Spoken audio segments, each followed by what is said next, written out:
4 Patra Shamsi. No Patra சம்சா குண்ணா. No அந்த சமந்தா பேப்பர்ல குண்ணா. டப்பா தம்பி 10 ரூபாப்பா. குட்டி தம்பி காசு நீ கொடுக்கணும்பா. யோ எங்க ஏரியாக்கே வந்துட்டு ஏங்கிலே காசு கேக்குறியா? பசங்களை வர சொல்லிட்டா? ஏன்பா காசு பசங்க வச்சுக்கிறானுங்களா? வர சொல்லுப்பா. யோ நான் கலாய்கிறியா? உன்னை மாமூல் வாங்காத ஏரியாவுல சம்சா வைக்கிறதே தப்பு. தம்பி ஸ்கூல் படிக்கிற உனக்கு எப்படி மாமூல்ன்ற வார்த்தைலாம் தெரியுது? யோ அதெல்லாம் மாறி படம் பாத்து கத்தினியா? இப்ப அதுவும் முக்கியம். கம்முன்னு போறியா இல்ல உன்னை சம்சா மாதிரி நாளா மச்சு குண்டாவுல தூக்கி போடுவா? தம்பி இந்த ரவுடிசம் பண்றதெல்லாம் விட்டு ஒழுங்கா போய் படிக்கிற வேலையை பாருப்பா. சொல்லுங்கிற எங்கேயோ பாத்துருக்க. இன்னுமா என்ன தெரியல?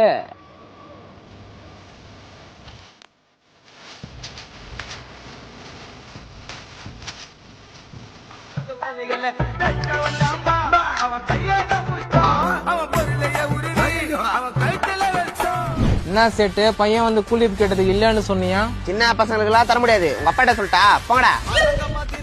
சில்லா விடு செட்டு. யோ பிரின்சிபல், இந்த ஸ்கூல் உள்ள போதைய போட்டு சுத்துறோம், பொண்ணுங்கிட்ட பிரச்சனை பண்றோம், பாத்ரூம்ல அடிதடி பண்றோம்னு எங்க டிசி வச்சே எங்களை பிளாக்மெயில் பண்ற. இந்த தேவா பத்தி தெரிஞ்சிருந்தோம் என்கிட்டயே விளையாடி இருக்க. காலிஷா இல்லடா அந்த டிசிய. பிரின்சிபல் இத பாரு, இந்த டீச்சர் வாட்ச்மேன் ஆயமா எல்லாம் உன் ஆளுங்களா இருக்கலாம், ஆனா இந்த துணி போட்ட புள்ளைங்க ஏன் ஆளுங்க.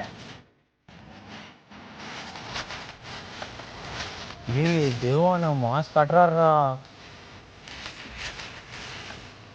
நோ நீங்களும் அந்த சீனியர் தேவா? சீனியர் தேவா இல்லப்பா, இப்ப சம்சா தேவா. அன்னைக்கு டீச்சர் கீச்சு போட்டு ஸ்கூலை விட்டு வெளியே வந்தான். இன்ன வரைக்கும் சம்சா தான் வித்துனுக்குறேன். நான் வாழ்ற வாழ்க்கை உன் எதிர்காலம் ஆயிடக்கூடாதுன்னா இந்த ரவுடிசன்ற பேர்ல ஜோக்கத்தனமா பண்றது விட்டுட்டு போய் படி. சரிண்ணா, அதுக்கப்புறம் ஒழுங்கா இருக்கணும். உங்க கூட ஒருத்தர் இருப்பாரு, அவரு காலிஷா.